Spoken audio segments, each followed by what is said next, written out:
All right, good evening, everybody. Welcome to the July 28th Planning Commission meeting. We'll go ahead and call it to order at 6:30. Kelly, would you please help us out with a roll call? Yeah, Commissioner Crosby, Here. Commissioner Zawalski, Here. Commissioner Poulin, Ball game. Here. You don't need a TV antenna to catch all the action. I think that's the game. Commissioner O'Leary. Here. As we were just talking, Commissioners Lee and Malone are both excused due to trips. And Chair Wegener. Here.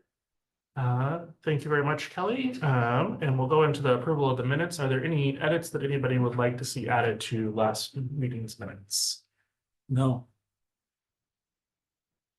Seeing a bunch of no's, we'll go ahead and consider the minutes approved. Kelly's director's report. Got requests from the floor? Oh, yeah, sorry, thank you. Yeah. Seeing nobody here on the floor and nobody online, unless somebody's hiding in the hallway, go ahead and peek your head in. But otherwise, we will go ahead and go to Kelly's director's report. Yeah, and I didn't really have a lot, and unless this meeting doesn't have a conclusion tonight, which I'm hopeful that it will, but if it wasn't for some reason, this would be the only item we'd be potentially continuing to August. I don't have anything scheduled for August. With this meeting, we'll have met, I think, 3 months in a row and then some work sessions in there too. So I was just gonna, I think Darren and I talked a few months ago and we just figured to take August off. Other than that, my report for this month is just included in the monthly report that we give to City Council and the monthly reports item on WordPress. And Patrick gave me some content for this month already, so we should be publishing a new one possibly by the end of this week. So, and if we get a little city gets an email around that. Other than that, I don't, unless anybody has any questions about the content that we've published recently. I didn't have anything else. No questions for me. No. All right, awesome. We'll move on to our council liaison report. I don't have a whole lot. Last week, we got sent to council the FEMA report and the alternative wastewater. Both were adopted. The wastewater was adopted the first reading. I don't think we got into the two things that were possibly suggested, but the first reading was approved and the first reading of the FEMA was approved as well. Other than that, I don't think we had anything else to share at this point in planning. I think you mentioned, wasn't there a suggestion? I forget if it was a suggestion or was it being brought forward for the second reading, those recommendations, or were they being without? I don't know if anybody brought it forward, but we adopted the plan. Tyler, did we? There was quite a bit of discussion after the first reading. Yeah. Regarding the recommendations. And so I think we proposals that kind of we adopted it the first reading and kind of left it a little bit open to revisit because we had so much on the agenda. And it was quite the discussion. Yeah, amongst there's us some last further week. discussion amongst the council that needs to happen. In regards to those two proposals that the planning commission provided. And that will likely take place at the next council meeting, August 4th. It is. Yeah. So that's the tentative schedule, August 4th, potentially August 18th, but we're itching to get that, in advance as quickly as possible for some of those short-term projects that are in the pipeline, so. Cool. We'll stay tuned. Is that it, Christina? That's it. for me. Perfect. Thank you, Councilor Ramsayer. We will then open the floor to any other commissioners who have anything that they want to bring forward. They've been holding on to. All right, with that, we will then go right into our new business and I'll open public hearing for file number 25-037. It's going to be Deer Point Park Basketball Court. First of all, I'll call for any abstentions from the hearing body. Seeing none, any conflicts of interest? And finally, any ex parte contact, including site visits? Nope. All right, and now any challenges to members of the hearing body bring a challenge. If you're participating online, click the raise hand button, wait to be recognized, or dial *9. If you're here in person, just go ahead and let us know. All right, no challenges to the hearing body. All right, We have no attendees at this point. no attendees, so please somebody tell me if they see somebody pop in and I'll read their instructions at that time. But until then, we'll go ahead and do a staff report. So good evening, everybody. Instead of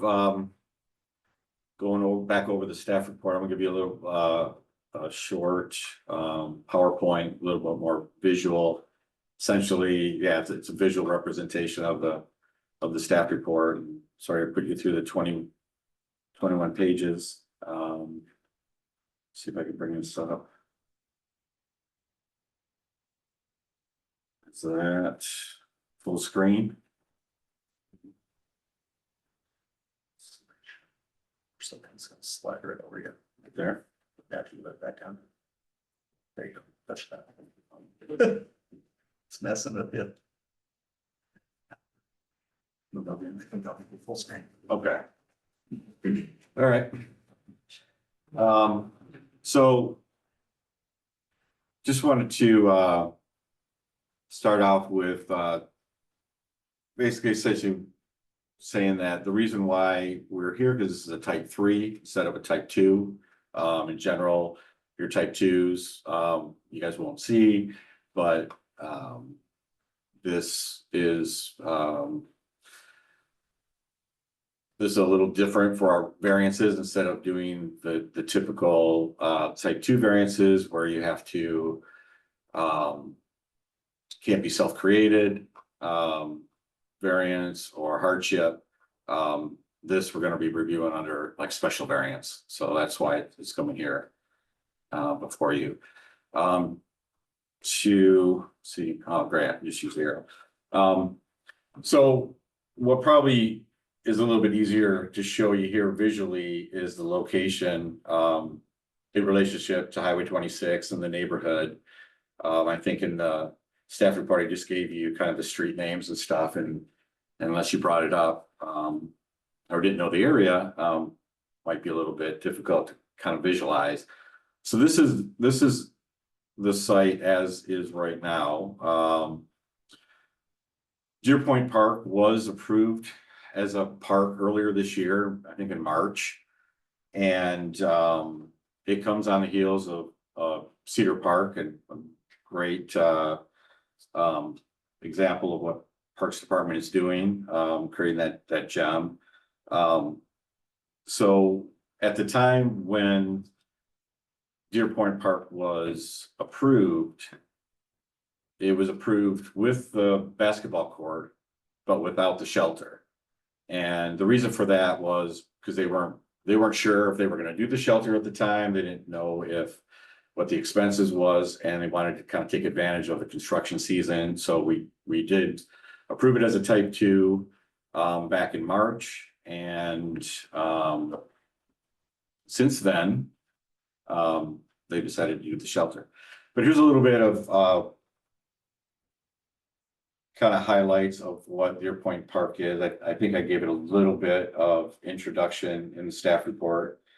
But it's park's a little over 3 acres in size. It's got the professional size basketball court on it. Very nice picnic shelter, as you've probably seen in other city parks in a neighborhood near you. And has a large playscape, which you can see on the right there. Assuming that's the way it's actually going to look. So picture that we got from the Parks Department, but it's pretty nice, and it does kind of fit the footprint of where the playscape is in the middle of the park. It's got a lot of open space. It's got a lot of pedestrian paths. Again, as you saw in the previous slide, very close to neighborhoods. This is a neighborhood park. Probably expecting the basketball court to have maybe a larger draw in the neighborhood, more so than most neighborhood parks. And what we were able to do, or what the parks was able to propose in the design, and I guess you'll meet the designer here shortly, is quite a bit of tree retention, which was really good, obviously for a park. I mean, there's some very mature trees here, so there's a little background on the park. Again, already approved back in March. So again, when we get requests for variances, we have to look and see what they are, if they fall under the type 2 and type 2 is something you don't see. We have a set of criteria, can't be self-created, is the main thing. Once you get past that determination, as this one is, as you notice in the staff report, all we have is to use the special variances. And I'll just read this out just so it's fresh on your minds as you're kind of listening to some of what staff is proposing as we go along. So first, there is 3 sets of criteria that you could use, but in this particular case, A is the only one that applies. So we use this to evaluate and come up with findings to the criteria. And the criteria is the intent or purpose of the regulations and the provisions to be waived will not be violated. Second one, authorization of the special variance will not be materially detrimental to the public welfare or will not be injurious. Can't see the end of that. This is this property in the area or compared with the effects of development otherwise permitted. So this is what we reviewed these under. And as you see at the bottom of the page are the 3 variances that were asked for or requested. I won't read the section number, but the first one was building materials. It's a section of one of the subsections of building materials. Second one is roof pitch, and the third one is secondary roof forms. And to dial down a little bit more into that, the building material one is for the base materials for the posts. Since this is an open air shelter, it has posts, and the posts, as this being the shelter being a structure, it still has to be reviewed under design standards. So the design standards for base material is having to be an impression of strength and durability of natural stone or brick or something as a base up to 36 inches. In this case, the variance is that they're asking to eliminate that requirement. The second variance is for the roof pitch. For Sandy style, the roof pitches are standard at 612 pitch. The applicants are proposing a 412 pitch. Third variance is for the secondary roof forms, which are typically your dormers, your cupolas, your like towers, parapets, stuff like that. And they're requesting to not have to install those 3 items. This is just a little bit of information on the shelter. Shelter, as I just mentioned, open air structure, no walls. The court is professional size, measuring 94 feet by 50. The shelter is approximately 28 feet high, standing seam metal roof, and it has 10 of these columns that have concrete footings that the applicants are requesting variances from. And as you can recall in the staff report, we reviewed these under agreeing with the validity of all 3 of the variance requests. But what we wanted to do was go a little bit further and show you, some of the options of keeping with the Sandy style, you know, respecting the variance request, but also sticking with the variance and staying relative to kind of a Sandy style, design or appearance. So what staff is suggesting is that the pier footings, I don't think it was outlined in the plans if they were gonna be square or round, so we're requesting that they be in a cylinder form. The original intent was to eliminate the sharp edges. So sticking with that to condition this out to be like a cylinder form, concrete footings, but also be dyed. I've worked on projects before and everybody's seen concrete patios and stuff that have dyed forms, stamped concrete. So we just kind of took that same thing. We were making a condition that, again, seeing the validity and the request for variance here, but also putting a little bit more color into the style, something that meets with a Sandy style color, similar color, maybe a tan or a brown. There's a lot of people in the area that do these type of that work with dyeing concrete. And the longevity is there as long as it's taken care of well.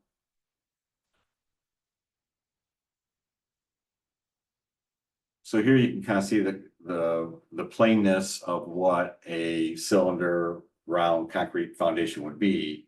And the color of the metal beams is going to be a dark brown.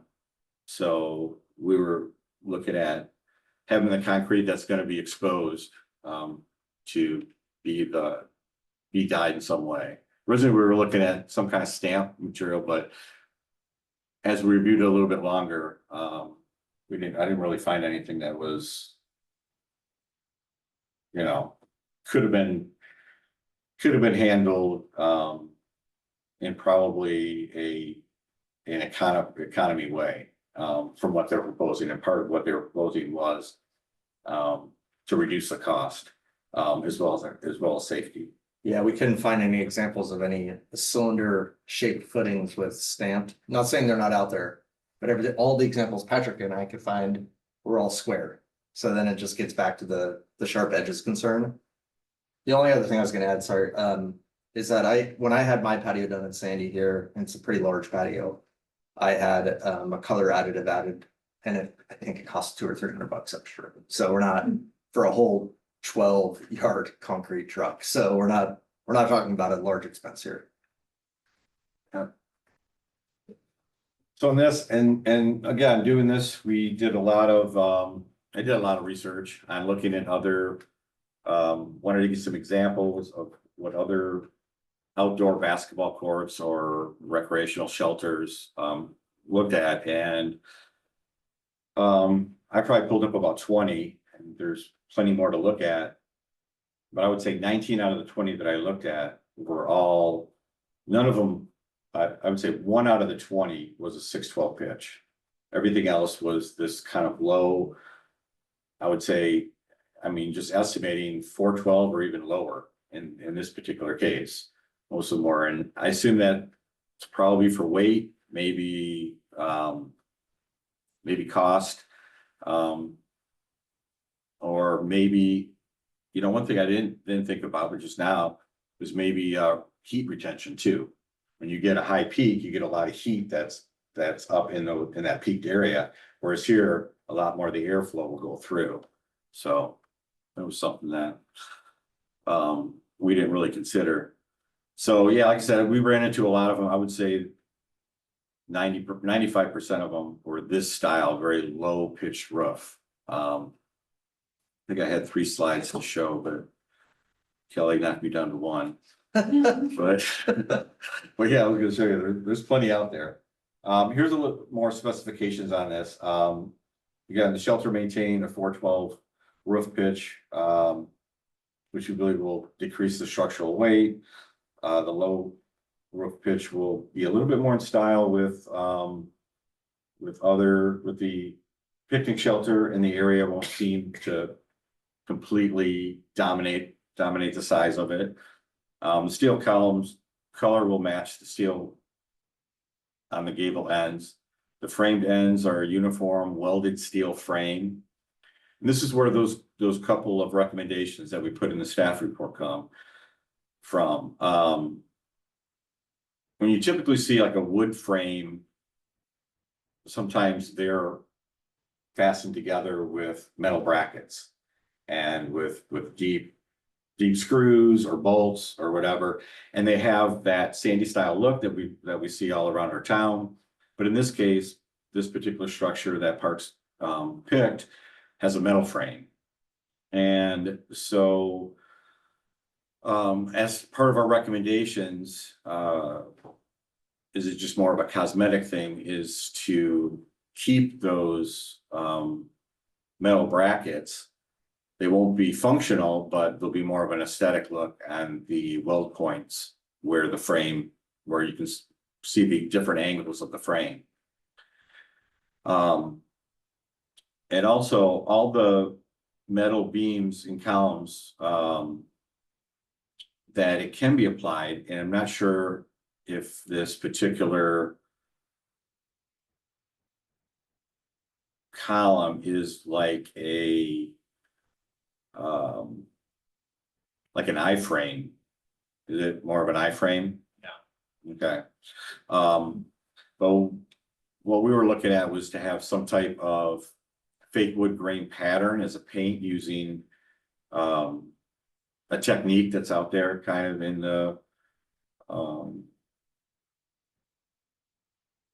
the community. And this is one of the ones for a planning commissioner that's maybe been here for a while, or I'm not sure if it even came here. Space age steel. Crosby was here. Yeah, this was a alternative to a sandy style requirement, is to be using wood. They proposed to do the steel beams and the steel braces, but paint them this fake wood grain paint. And in the center frame there, you can kind of see this roller that is available. And I've got right up on these. I mean, these pictures are pretty close. It looks really well done. You tap on it and it's metal, but it has a really nice wood look to it. So that was another one of our conditions, again, to mitigate some of the deviation from the sandy style that they were requesting. These two are just similar style structures. One from the Deer Point, that this is not the Deer Point Park shelter, but it's proposed to be very similar to this in size, length, and height. And then the one on your right is one that's already at Bluff. You can see a little bit of difference between the actual wood that's on the one on the right and the brown metal that's on the one on the left. So going back to essentially what the recommendation is in the staff report, that we recommend that you approve the request for the 3 variances based on the findings, how we support the criteria in the staff report, and how it was summarized in the conclusion. But this is where the difficult part comes, because you can take all kinds of different approaches to this. You could follow our recommendations of approval with the conditions that we've outlined and how we've outlined them, and I put forth a written recommendation for you. Or you can look at them from a standpoint of individual which ones you would want to approve, which ones you would, or conditions that you would want to use in the approval. Or you can not put any conditions on them and approve it as proposed. So just wanted to point out that you do have options on that. We highly support some of these mitigation deviations of putting the brackets and the wood grain on there and the dye into the concrete. And hope you guys will see it that way too. Awesome, thank you. One quick clarifying question before we get to the applicant's presentation. Variance 1, just kind of highlighted, was focused on the cylinders, but did it also apply to those other Sandy style elements that you mentioned that were missing in the rest of the structure? Or where does that come in? Which variance? There, variance number 1 is just for the building materials, for the durable materials of like brick or stone on those bases. Right, but isn't the rest Are of the you, building? are you talking about the gable ends? Yeah, the gable ends, the brackets, all these other things that you're So the mentioning. gable end, they didn't request the variance to. So we find that they don't need a variance so long as they put the brackets. Okay, I just thought I read a piece that it was missing pieces of Sandy style. Well, the brackets are an element. If you have a gable end that faces a right of way, you need to choose 3 out of 7 things. Right. So that wasn't necessary. That wasn't a variance that they were going for. It wasn't a requirement of this gable, the gable on the shelter. But it's typically, you will see that on gable ends, especially gable ends that have these open wood frame gables. So what we wanted to do was kind of recreate that with the wood grain and on the metal, but also put the brackets over where you would typically see them in wood beams, but in this particular case, they're welded joints. So it's not a variance, we're not asking for a variance to a specific element of a bracket, but we're asking you that you apply that bracket back onto this as a condition, so it has that more of that appearance. Gotcha. Okay, so outside of sorry, I'm just taking a look at this. Yeah, there'd be no, as Patrick outlined, there'd be no articulation requirements or pedestrian shelter Right, requirements. so outside of the stone bases, all the other elements of Sandy style are met Yes. as they propose, and then we're just adding the brackets and the painting. Yeah, to be more consistent with But building technically, elevations facing street. but technically the metal structure as is with the gable ends that they proposed meet Sandy style. Yes, they do. Okay. Yeah, they just don't meet it for roof pitch and they don't meet it for secondary dorm. Right. Secondary features. Yeah, one other thing I want to add is, and Patrick wrote about it in the staff report, is on the one variance for secondary roof forms. For anybody that will remember, when Cedar Park came before the planning commission, staff had recommended that the main shelter there with the bathroom have secondary roof forms. That was our recommendation to not approve the variance. The planning commission decided to not go with that and to grant the full variance to secondary roof forms. Because it was a park and there was other explanation for that. You could go back to that decision. But that was one of the main reasons that Patrick and I felt like we could support it this time around, because it was very, recently with Cedar Park, the planning commission was very behind not requiring the secondary roof forms. So we figured we just we're not gonna fight that fight this time around. Like, since the planning commission waived it last time, we'll just recommend waiving it again. All right, awesome. Thank you for the clarification. Y'all are up. Stop share. So.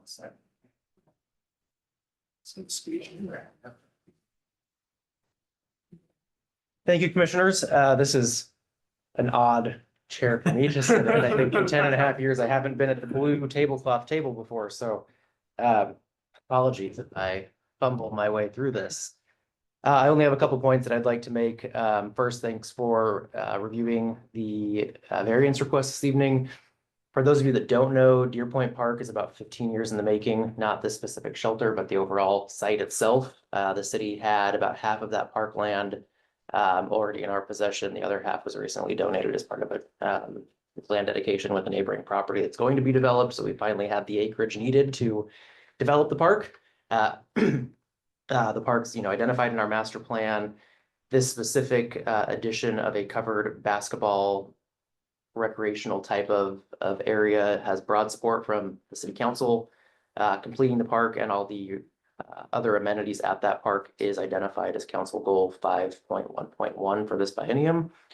I've spent a lot of time at the council level talking about the amenities to offer at this park. We've done community surveys with the neighborhood about the specific amenities they'd like to see. And so we feel like we've really put a lot of effort into making sure we've got kind of a wide range of opinions and expectations from those that are going to be benefiting from this amenity.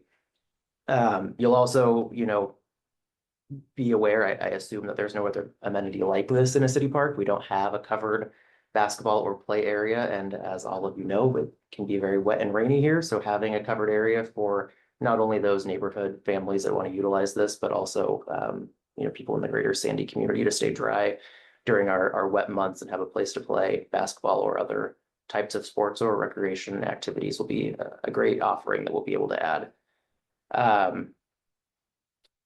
I think that's all that I have. I should have introduced Brian Martin. I apologize. That's okay. With Lango Hansen. We also have Tiana Rendell, our current interim Parks and Rec Director and official Parks and Facilities Manager, in attendance to answer any questions or provide any clarity. But I think Patrick's staff report pretty much summed up what we're asking for this evening, and we are ready to get going and get this park knocked out. Other park development broke ground 3-ish weeks Yep. ago. So we're cruising. We're ready to get it up and built for those neighbors to have a neighborhood park finally after all this time. And we appreciate your guys' effort and decision making this evening.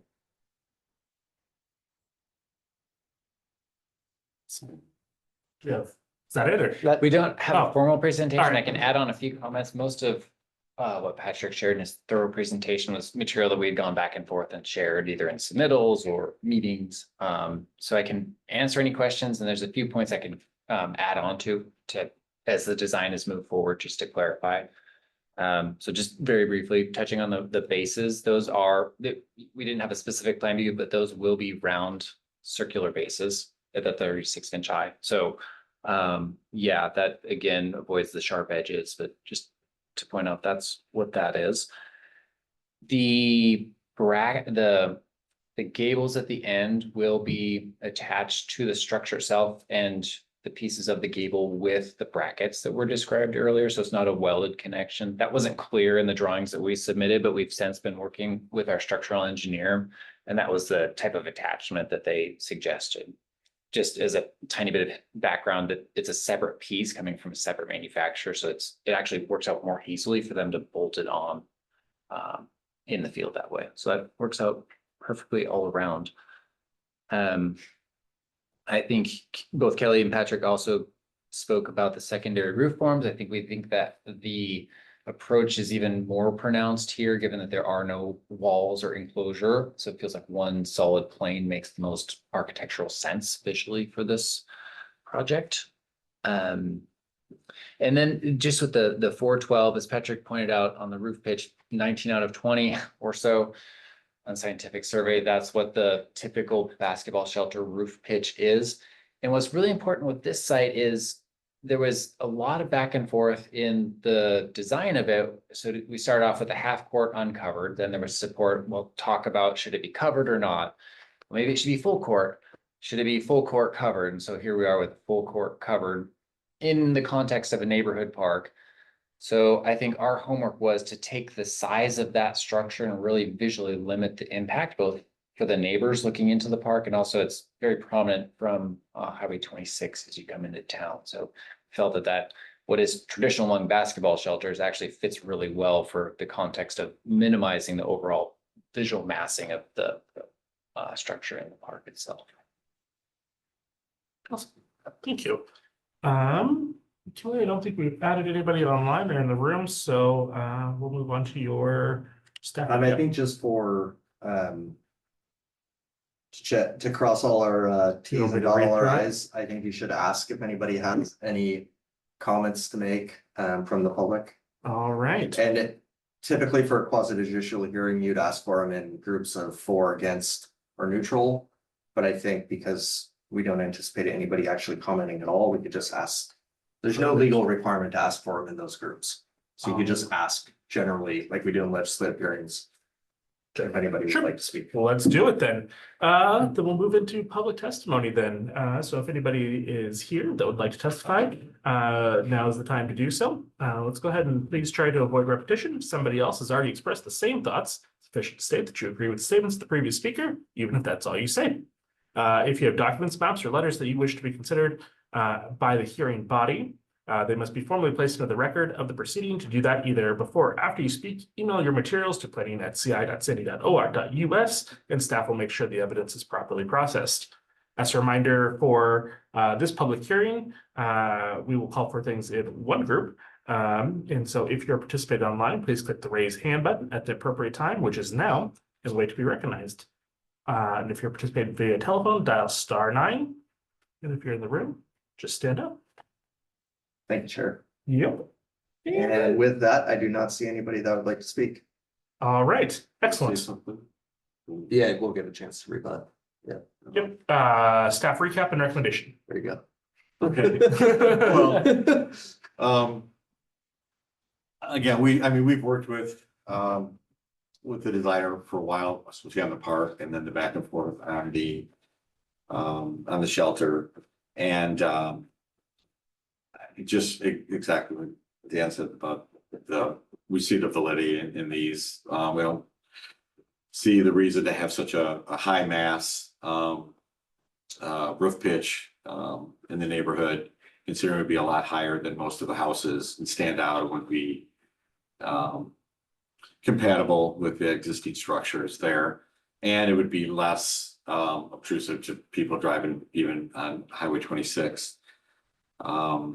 I guess my question was, and I'm not sure kind of how you guys do it here a little bit, but does the applicant have any objections to our recommendations for conditions? That would be my one thing. For them to speak upon, I'm not sure, but other than that, did we put it's pretty straightforward in the staff report of how that we support it, and we see the validity and their variance requests. So we recommend approval with those options that I had given you at the end to go through those, or one at a time, or just approve them all together. So thank you. You guys have 5 minutes for a rebuttal, if you have anything. And mainly the question is, or the time is, if we have any objections to it. I don't think we do. No. All right. That didn't take 5 minutes, sorry. I I can do a song and dance if you For a want. while. Or I'll look for a motion to close the public hearing. I move that we close the public hearing, 7:09. All second motion. I have a few comments or questions about this. Are they for staff or the applicant? Pardon? Would they be for staff or the applicant? I suppose probably the applicant would want to hear it too. Okay, because after we close the public hearing, we go into our discussion, but if we close the public hearing, we're not able to ask them questions as much, but we can still ask Without, staff yeah, without reopening it. without reopening it, yeah. So, You want me to rescind my motion? if you want to, Sounds like it might make it easier for not knowing what he's thinking. all right, so I'll take that as, motion has been rescinded. Go ahead with your questions. So first off, full disclosure, I live right across the street from this park. And I'm in full support of all of these recommendations. I love it. I think it's great that we're doing. I just want to make sure everybody knows that I do live right next to the park. I just have a few clarifications on it or things that I'm curious of. And it tends to be, my viewpoint is to be a good steward of the community and the longevity of this thing. And so some of it may be kind of minor, but will there be galvanized anchor bolts to support this structure at the tops of the columns? I can't specifically say if they're galvanized or not, but they are treated in order to withstand the elements. Okay. I would recommend that they're galvanized and it's not that expensive just for the longevity. And then the concrete base, I have a strong recommendation that the above ground portion is done with forms rather than sonotube.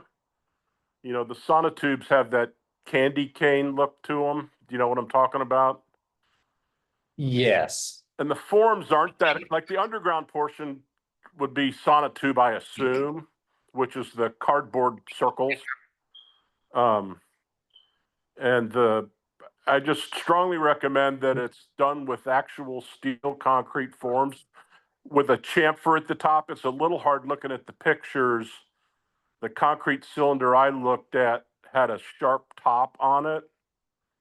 I recommend that it's got a chamfer on the top. Like a beveled edge. Mhm. Yeah, Yeah. which is pretty common on a cylinder or, it's not much different than a light pole base. That's it. You're right. And that's a typical detail we use also on like at the top of a concrete wall. And that's Right. I think what we had envisioned in this case. So it's not a Yeah, angle of concrete there, but it's a soft. it's what I would expect, but one of the, the examples that we see on the computer screen, most of them aren't really what we're building when it comes to the photograph. So just wanted to make sure that's done. Yeah, the sonotube will leave like a weird line around it. Yeah, Kind of, and oftentimes just so everybody knows, I'm a lifelong superintendent, so I might be too into the details, but the contractors will always tell you, oh, we'll rub it and it'll be fine. But the sonotube just never looks good. If you look at any light pole base that's been done with sonotube, it's not that great looking. And then just a suggestion, and I don't care if we do it or not. In fact, any of this stuff, again, it's about longevity and looks. I could see going for an add alternate to put some sort of a false cupola in the center of the top of this, just to have a little visual interest. It's very, very visible from Highway 26. I don't see any need for full-on dormers or even a functional cupola, but we might ask for a price to put something up there just to break up the 100-foot long roof. And if nobody wants to do it or doesn't feel it's worth asking for the price, that's fine by me. It's just a suggestion. And that's all I have. so just to clarify for everybody, if you decide that you want to add any of that as a condition, we would just add those as conditions that they would have to be formed and instead of the tubes or the cupola idea or anything else. So we would need to know that to add them into the final decision, if any of that stuff advances. Awesome. We have two steps. We can continue discussion or close the public hearing, either one. I'll look for both. Well, it didn't work last time, but I'll try it again. I moved to close public hearing. I second it. giving it a pause. We have a motion from Commissioner Crosby to close the public hearing and a second from Commissioner Poland. All in favor, say aye. Aye. Aye. Opposed? Motion passes. 7:15. All right, general discussion. What y'all think? I have no, it's hard to disagree with anything in the staff report and so forth. I think it's gonna be a great asset. For the Parks Department, more than just a basketball court. To me, the basketball part is almost secondary. It's just a beautiful covered area for kids' activities of any sort that the parks may want to do in the summer or the winter. It'll just be, it's nice. And if we need to put something in a condition about the looks of the exposed concrete, I would be in favor of that. I don't know how we would word that or anything, but that it still be round. Still needs to be round. But as far as all of the variances, I have no issues with any of them. Yeah, if that did advance, I would just write something up that they would have to be formed instead of used with a quick tube cardboard. So Mr. Chair, I can also, if it comes down to it, I can also quickly share the PowerPoint with that written out motion with the conditions, if you want to use that as a basis to go to deviate from or whatever. When Yeah, when maybe you're when ready. it's, You're ready. yeah, when it's time, because I know at least I still have a couple things, but I wanted to open it up to anybody else first. Well, I'll jump in. Then I just kind of questions and concerns. This is going to be a giant structure. I mean, it's essentially the size of a gymnasium, you know, a little bit smaller than that, kind of stuck right in the middle of a park in a neighborhood. And I know I can appreciate when the applicant was saying, trying to make things smaller. I know when I've driven by other ones of these, Happy Valley, you know, you're pretty far away, but if that thing is massive when you're driving by from 200 feet away, you're like, well, that's a big structure. And so I can appreciate, you know, wanting to make things smaller, but at the same time, it's a noticeable structure anytime you drive by.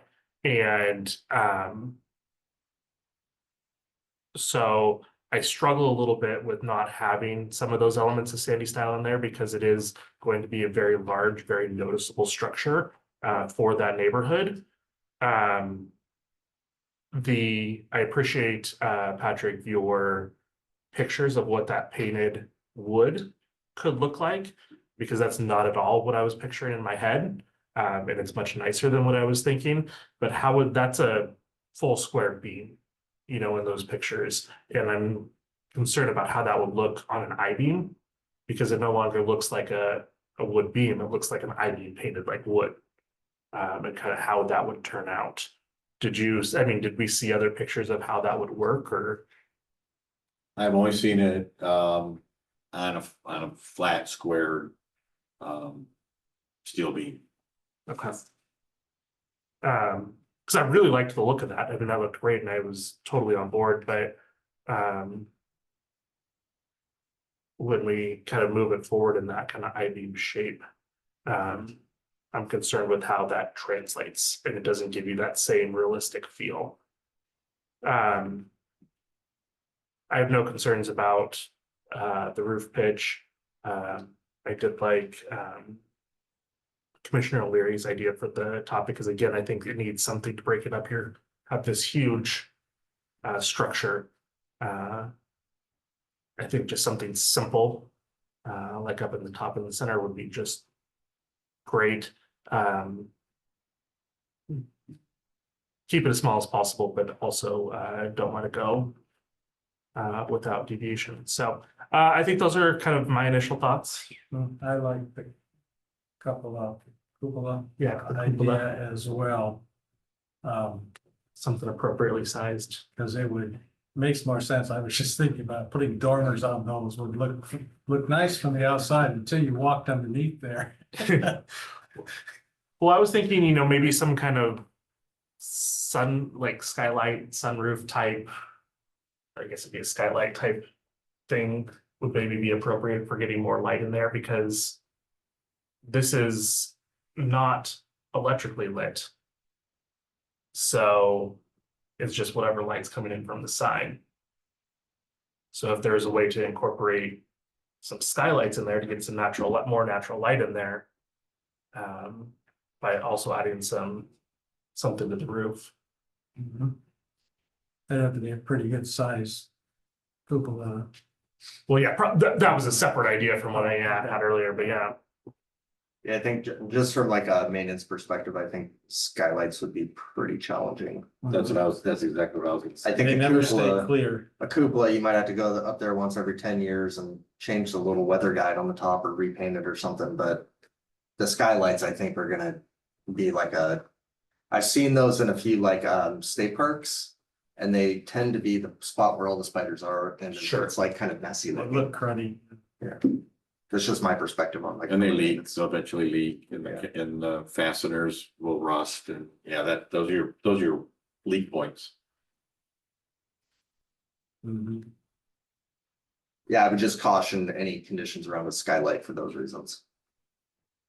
But the cupola, I mean, that's kind of a small add-on really, compared to skylights. Because I know it was mentioned that tree retention is quite good for this parking in that area. What are we looking at for light though for this? I agree with you on the skylight portion. It was just an idea, so I was thinking things Yeah. through, but realistically, what does the light look like for this? Uh, You're on the side of the highway too, right? Kind of there. So it's like the roof's gonna be somewhat close to the highway level, right? yeah, I think at some point in the future, I wouldn't doubt if the city adds lighting in there. Even though it's not proposed at this time, in the summer, having small kids, you don't want the kids out there past 9:30, 10 anyways, because everybody's trying to go to sleep and got all these bouncing balls and stuff. But yeah, in the winter, when it's dark at 4:30,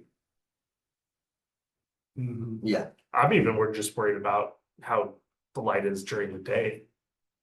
On, a cloudy day or whatever, when you don't have a lot of sun. I don't know what the what the height is from the let's see here. A lot of the examples that I looked at weren't lit. It was all natural light. I don't even think I even saw light. They all said it was all natural light. So it It's looks big, like- the sides are high. So I think you'll get quite a bit of light in there because this is what I was trying to take a look at in their plan set in Exhibit C, if you want to take a look at that. There's about 16.5 feet from the concrete slab or from the basketball court, whatever you want to call it, to where the roof line will be. So that's 6.5 feet above the basketball hoop. Okay. So you'll have, I think I would be more concerned, Commissioner Regner, if that was proposed more down at like 9 or 10 feet, because then I agree with you, you wouldn't get a lot of sun in there at all, but at 16.5 feet, I think you're gonna get a lot of sunlight in there Okay. still. Yeah, I'm just thinking of it on the side of that hill Mhm. with, the trees and stuff, of how much it'll get in there, but. Yeah, I don't think, there won't be much, mature trees Okay. around the court itself. They're mainly to the east. I'm sorry, the south and the east, kind of southeast. And then I don't think even with their landscape plan, they were planning on putting a bunch of trees around the court. So I don't think even, in 10 years or whatnot, I don't think it's gonna be blocking a lot of sunlight. If you look at the landscape plan on page 30 of your. That shows all the existing trees with the bubbles, with the E's in the middle. Those are mainly large Doug firs. And then it shows trees that they are proposing with the smaller type style. And as you can see, there's not a lot very close to that basketball court at all. So Kelly, what's the likelihood years down the road, somebody says, well, can we just drywall this court in and have an indoor court now? Oh, I mean, you'd be adding a lot of expense to it Yeah, because you'd have to have a whole HVAC system associated with court. And you'd have to be putting real walls on it. And at that point, that would trigger a full other design review. got it. I'm Yeah. just wondering if there's gonna be any regret in hindsight that they didn't do it that way.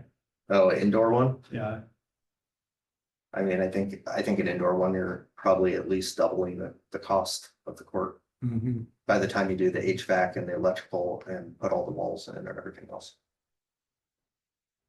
A lot more to maintain. Yeah, and then, with that type of building and that occupancy, I would have to talk to our building official, Terry, but I think you might even run into a situation where you have to put like a fire suppression system in and everything else. I think when I say doubling the cost, that's probably way low. It's probably much higher than doubling the cost, so. Mhm. I mean, who knows what the future holds? That definitely could happen. well, I'm only asking because I grew up in a neighborhood that had an indoor basketball court in Oak Hills, and they actually rebuilt it recently, but it was great having a place where you could, get a key that's issued to you by whoever issues it, Mm. go in there on a rainy day and play ball with whoever shows up, but I was just curious if there was any musing around of just having a court that's drywalled in at some point. I mean, I think I can't speak for what Tyler and it's closed, so, but the public hearing is closed, but I do think the long-term vision of the city would be to have a separate facility with indoor basketball courts. That's kind of what the community campus idea was Mhm. 5 or 6 years ago, and then with the aquatic center, we found out the price tag was like 60 million at the time, which is, who knows what it is now, probably 80 million, 100 million. So I think long-term wise, I think the city probably does want indoor basketball courts. I don't think this would be the location for them because there's no parking lot or anything associated with it. So, in 30 years, will the city have indoor basketball courts? I would think they probably will, but they'll probably be at a facility where there's more things around parking and everything else, so that when they have Mount Storm or any other events, there could be actual parking there. So I don't think this would be the site. I think it would be somewhere else in Sandy. Yeah, I think this checks the boxes for me. I mean, if you guys want to do what Art's suggesting, I'm good with whatever here, but I'm happy with this so far. How does everyone feel about the wood painted I-beams? I agree with the comment that it's worth looking at. In fact, I had it on my list and I chose not to bring it up because I'm not here to really critique the whole thing. I see when you do it on a square tube that it can make it look like wood. When you do it on those pre-engineered posts, because they're not only a wide flange shape, but it's a varying width as it goes to the top. I don't really know how you paint that, or I don't think it'll actually look like it's wood. And then I get concerned about touching it up. So I could see looking into it a little more. If we do it, that's fine by me, but I think it's a good thing to look at. Another option is just occurring to me. So the metal beams will have to be painted an approved Sandy style color. So they won't be able to be like metallic or black, but they'll have to be painted one of the colors in our color palette. So you could choose one that complements the rest of the building, and then you could, if you wanted to, just paint those metal decorative ends the same color, or just those metal decorative ends could be the wood, the faux wood finish. Mhm. Well, this is the. Right. Yeah, it's like a brown. Yeah, I mean, that's the roof. Yeah, it's like Downspout. a green roof with a brown Yeah. paint, yeah. Yeah, I think in hearing what everybody said, and I agree that trying to paint an I-beam like that for us to mandate it, I think is a bit too much. Well, then what happens the first time graffiti gets on there that needs to be painted over? Right, and we're fine touching them. But yeah, I think that it's a nice idea. And it's funny, I don't know how many times I've tanked up a space agent. I've never even noticed those. Oh, really? holes. I will look next time.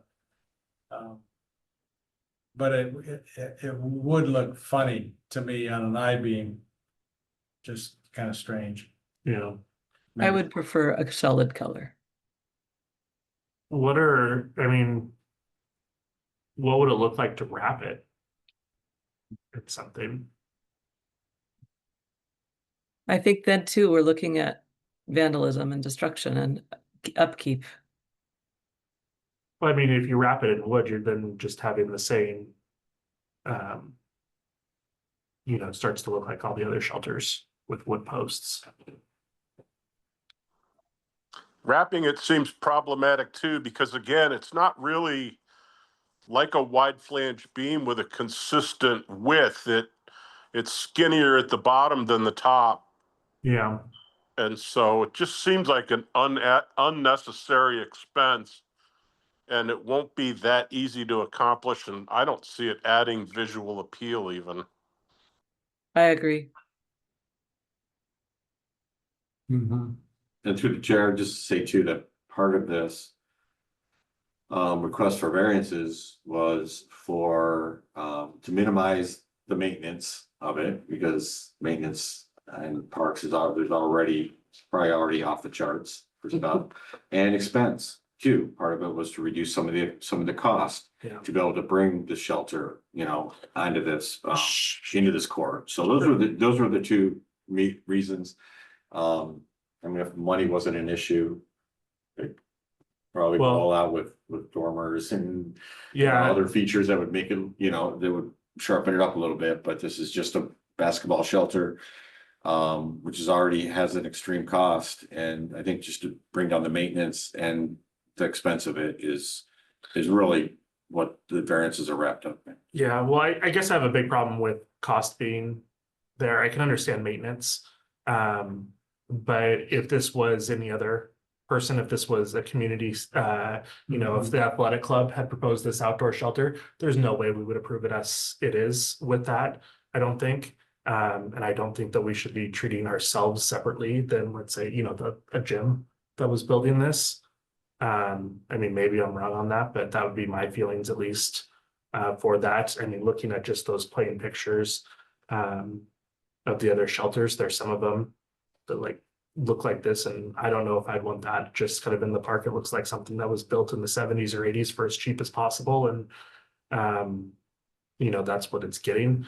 I know this I believe has already been purchased even.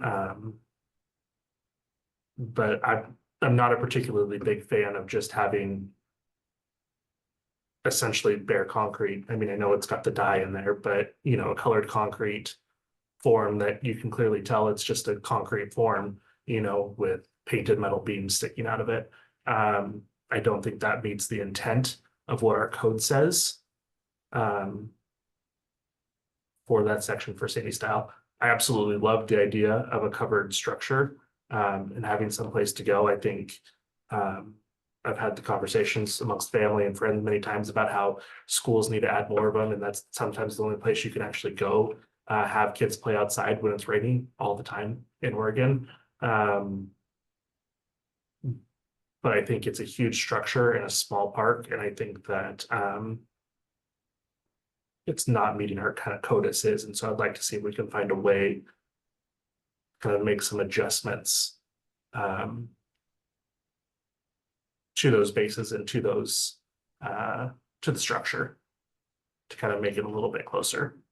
And I don't think cost should be, it should be a consideration because obviously we don't want to add any unneeded costs. But I think it should be something similar to what we'd require for other people. I'm going to take a minute to challenge a little bit of what was just said. Commissioner Wagner, I appreciate you wanting to keep us in line when we're thinking about public facilities as much as we are about citizens' personal facilities. I think of all of our public facilities as citizens' facilities. And when I sit here, and I have with many commissioners sat here and considered the cost of both private and public facilities, all the way down to fences and been very considerate of whether or not we're looking for something that makes something cost ineffective. And in this case, considering the value that goes on for the parks and the expense that could be cost and added for a long period of time, correcting an error that we made them do now, I'd like to really think about when we ask for certain expenses to be added to this structure, what the long-term effect to citizens is. Sure, I don't disagree with you at all. In that, I think that you know, there is definitely a value to folks in the public, and I guess kind of my thought on what you would say is that there's also a benefit to businesses providing those types of things, and we would require extra expenses for them, but they also bring a benefit to folks in the community. And I don't think that we should be adding expenses just to add expenses, but I do think that we don't necessarily consider that benefit to private the same way that we would in this case. And I think that at least on some level, there should be similar thought processes. And I guess that's where I'm at, is that I think those thought processes should be similar in what we asked. I know one of my first decisions kind of when I was on the board here was a baseball group who was looking to build, essentially a metal shed, probably a little bit smaller than this. They didn't have a lot of funds. Everything they were doing was fundraising. It was for the school. It was on school property.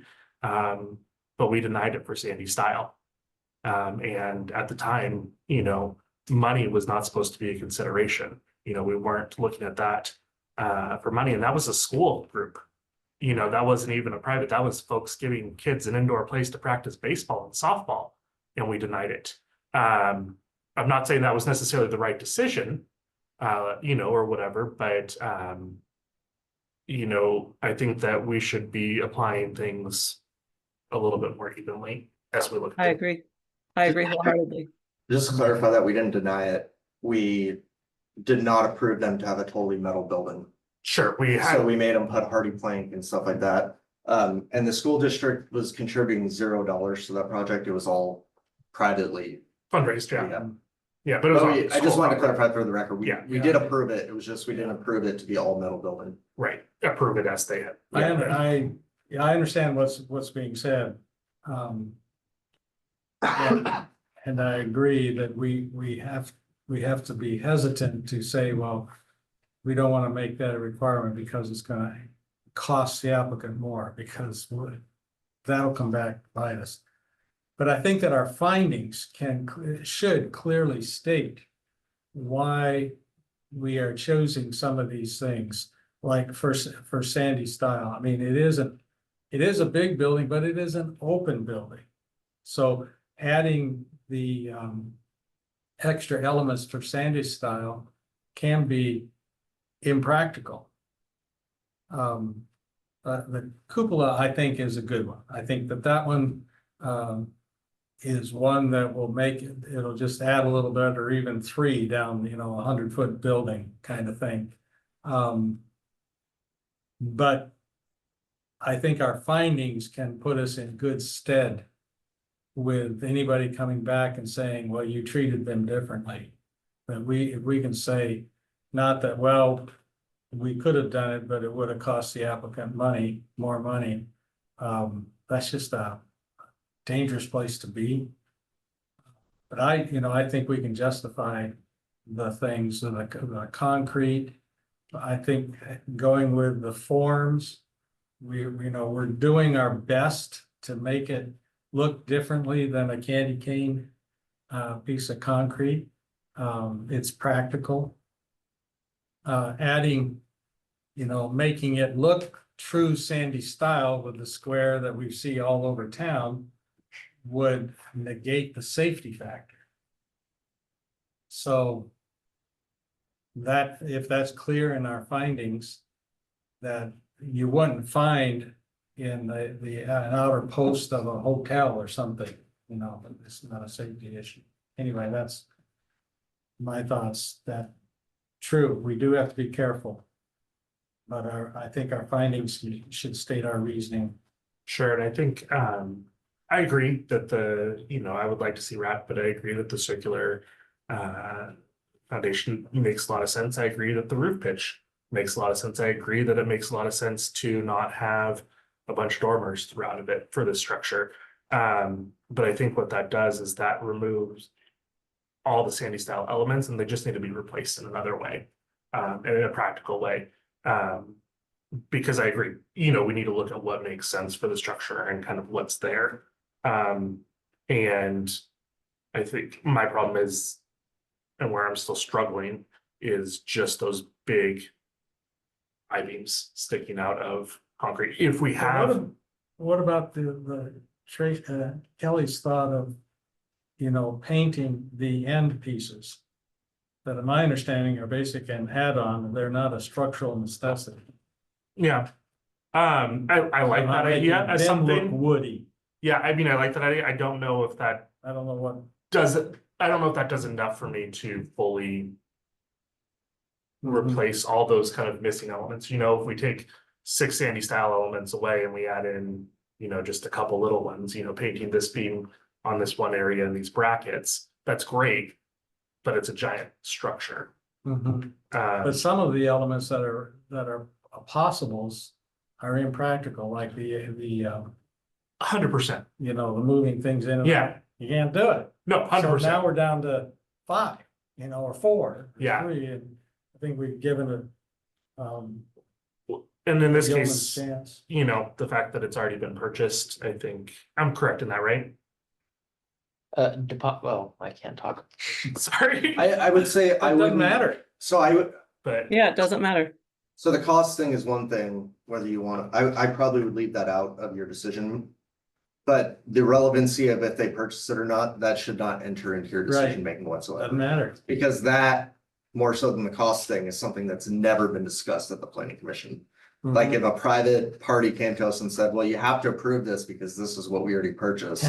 yeah, We would literally laugh because we had never heard that argument. Right. So I would just forget about that part, Mhm. whether it has or hasn't been. I wouldn't let that make any No. difference on your decision making tonight. That because we've heard the cost argument plenty. And we've had people that have gotten variances like the Tractor Supply, that some of it was associated with cost. So I agree with you, Chair, that it's somewhat of a flimsy argument, but I wouldn't do the other one at all. I wouldn't even touch upon it if I was you guys. yeah. Any other thoughts from? I don't want to dominate the conversation at all. So it sounds like, can I just touch a few things here? So it sounds like, just to make sure that we have some consensus when we're writing this up.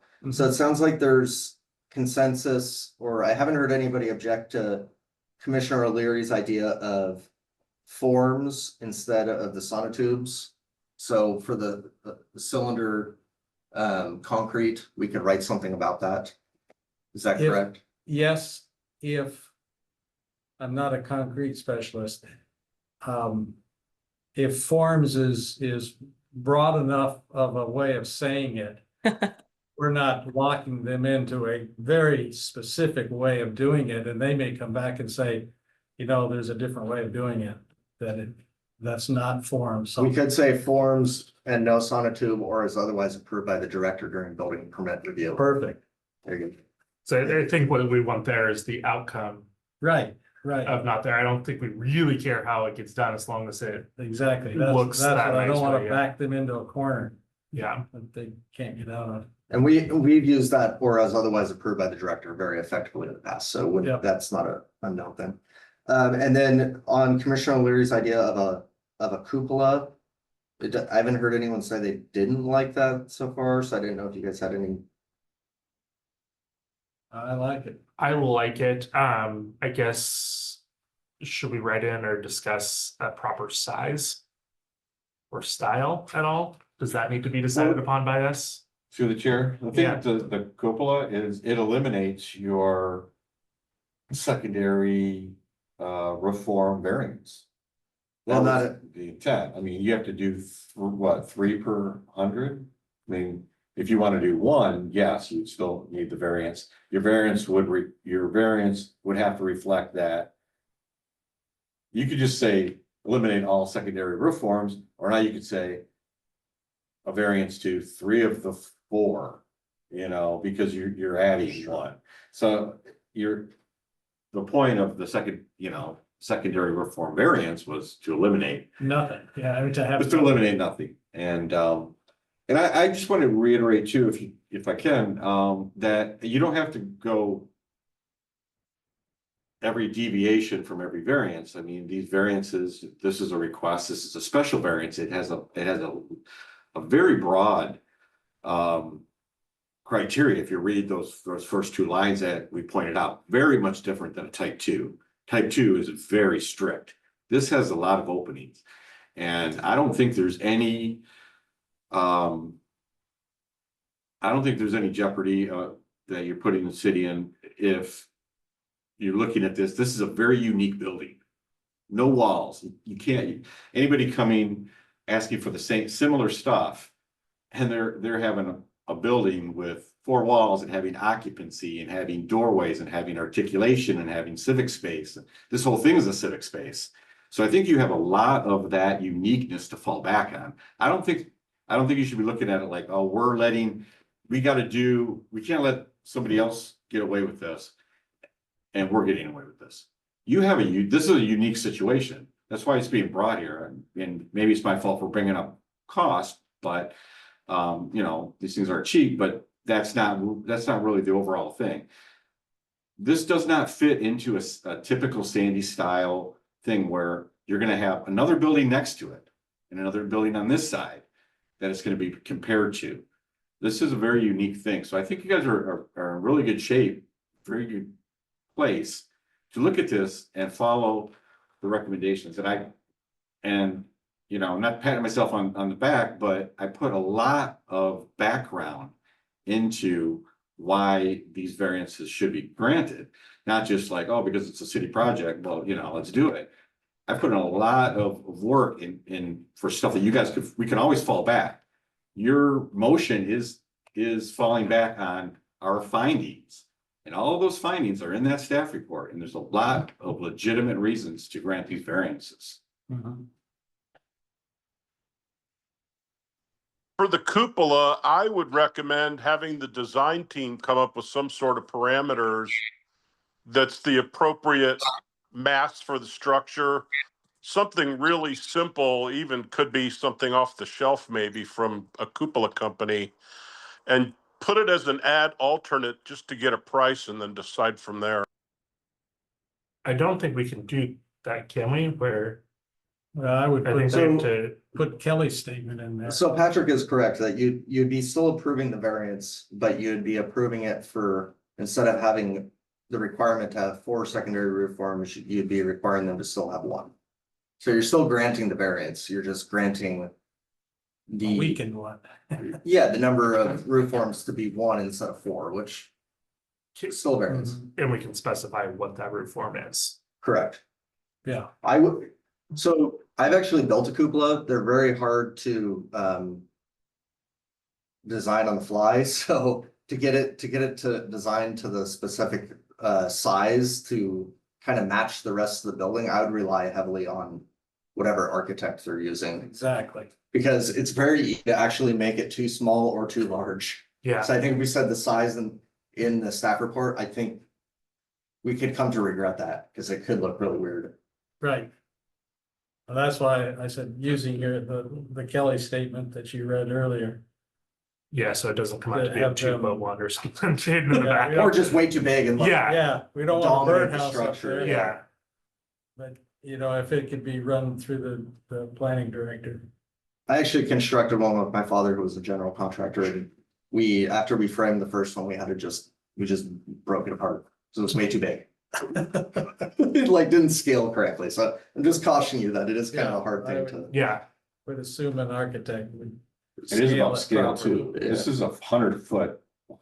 100 feet's a Yeah. long ways to put one cupola in. That's why I said maybe Could almost 3.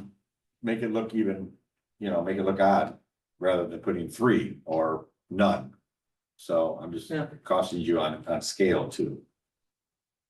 We could write a condition if your motion is to include a cupola, that we work with the architect to design the structure with a cupola per the architect's recommended specifications for size. Or maybe even say cupolas with an S in parentheses, should they decide. That Should two, the applicant, yeah, the two would look, yeah, you could. I'm good with that. Yeah, I don't see that actually holding. The map going, yes, I will do more. I wanted 0, but you know what? You came back with 1 and I'll But see I it could too, also- actually. I can see an architect looking at that saying, that looks ugly with just one. You know, or it just Yeah, doesn't the look right. scale. A lot of things with architecture within scale. Yeah, and they have the feeling for it. Of what it'll look like to the public. We just don't want a little birdhouse up there. I'm recommending that it's not open on the inside at all. It's almost like a false cupola put on top of the completed roof with some blocking underneath it.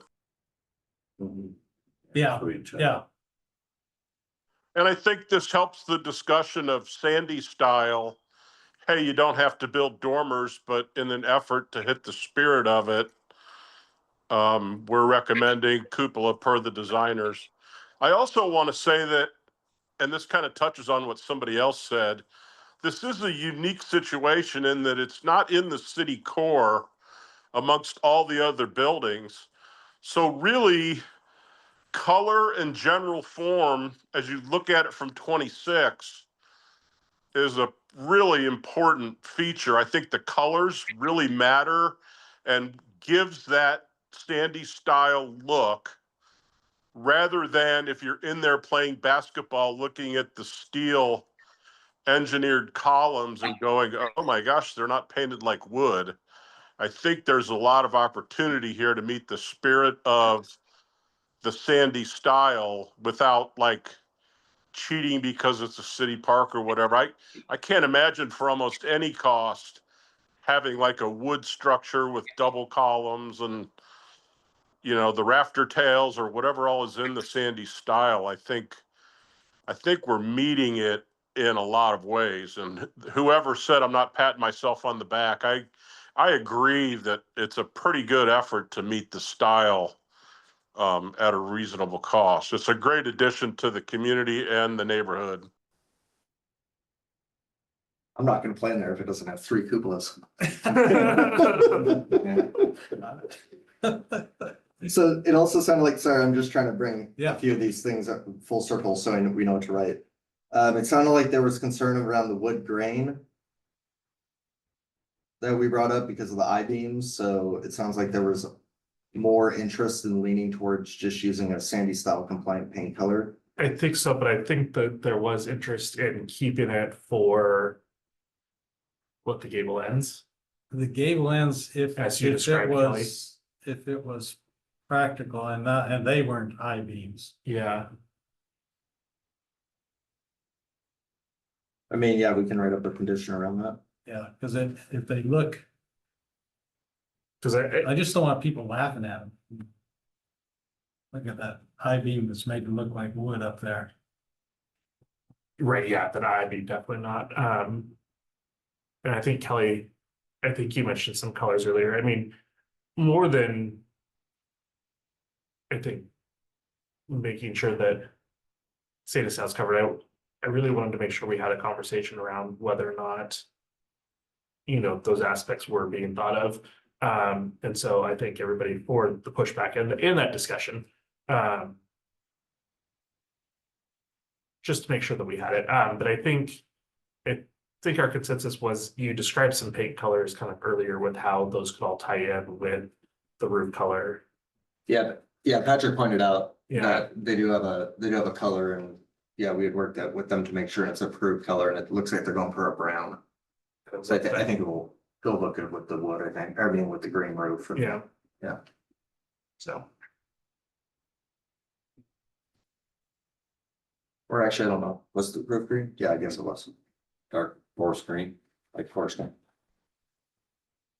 You ready? I think that's it. Kelly, right? I think.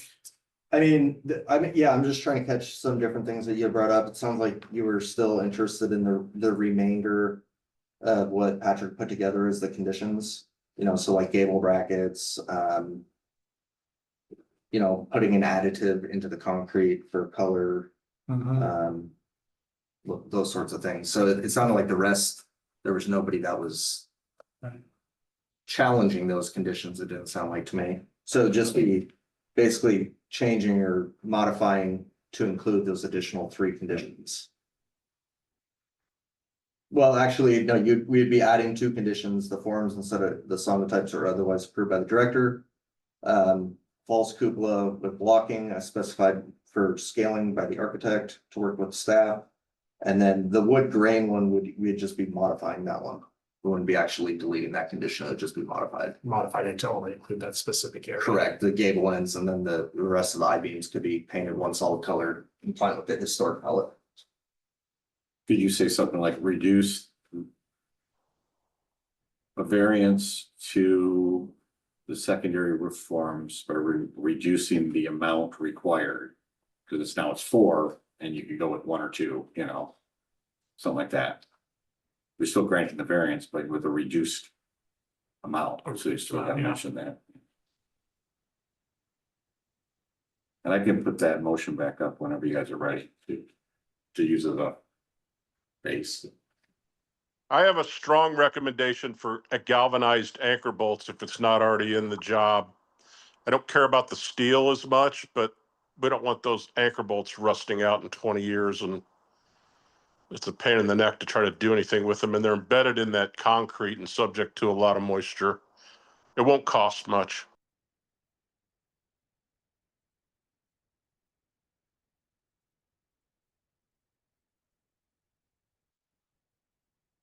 I don't have any preferences on that. No, I think that would just, I wouldn't put that in as a condition. It's just more of a notation in the minutes. But in order to hold them to it, though, wouldn't it need to be somehow in there?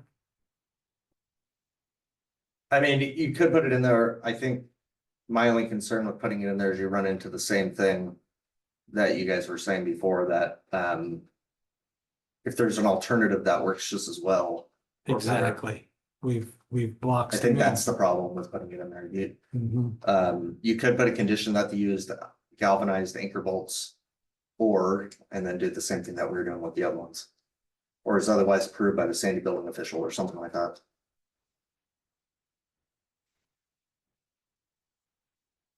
I'm cool with just leaving it.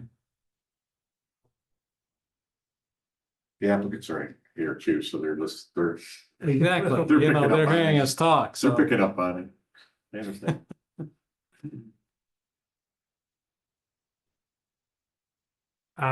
Well. Still not a huge fan of just the metal structure, but I think with maybe some of our other arrangements, I can get on board, but we still need a motion. Want to throw that one up there now? Yeah, Not that we can't craft it. We're gonna have to change our code, and get rid of the Miller Payne. Historic paint in your number 5 should be paint. Oh, yeah, Commissioner Zawadzki already pointed that out, so we had noted Since it. Miller Thank you. paint doesn't exist anymore. I'll make this a full. It still exists per our code. Yeah. They will live on. Okay, I will make a motion, He sees it. that I move that the findings are in support of the approval criteria or have been met or explained to a sufficient amount, and therefore recommend approval of the 3 proposed variances presented in file 25037 with the conditions as discussed in our deliberations. That works. Our attorney's been good with that for the last 14 years, Yep. so I'm good with it. Yep.